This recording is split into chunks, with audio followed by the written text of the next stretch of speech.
غريب لا أراك بشر حالي وتدري بالذنوب ولا تبالي. فكيف النوم كيف على فراش وآثام عليك كما الجبال. أما تخشى العقاب ما تبالي بسوق الألف ثم إلى السؤال. فيخزى 900 ثم 99 امرئا فإلى النكال. فتنسى كل مرضعة عطوف صغيرا في الغماض على انفعال. ويمشي الناس تحسبهم سكارى إلى أرض الحساب على عجال. ويأتي الروح والأشهاد صفا مع الباقي المهيمن ذو الجلال. فلا يأتوا بقول أو كلام بدون الإذن من رب العوالي. فإن أذن الإله فليس قولا سوى حق الصواب على اعتدال. فيأتي العبد للجبار حينا يعرف بذنوب وباختلال. فيعرف كل ذنب كان فيه جليلا أو حقيرا في اتصال. فتأتي كل نفس في كتاب فإما باليمين أو الشمال. فأما المؤمنون فهم يساقوا إلى ذات الأرائك والظلال.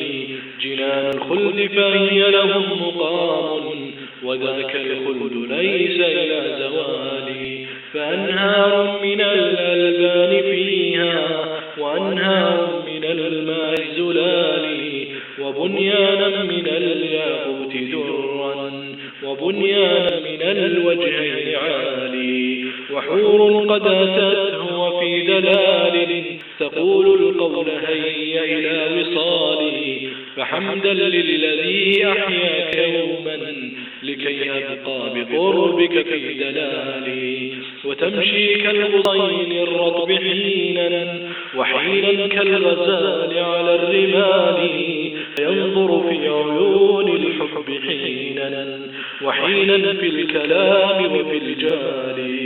وثم الله ينظر في جنان يراه المؤمنون بلا اعتلال. إله قادر ملك رحيم جميل في الصفات وفي الفعال. وما في الجنة العليا نعيم وما هم قد رأوه من النوال. كمثل الرؤية التي يراها عباد الله في وجه الكمال.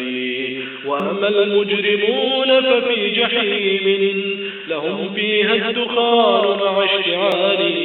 فإن ترحم بنفسك أنت أدرى ولكني نصحتك في سؤالي.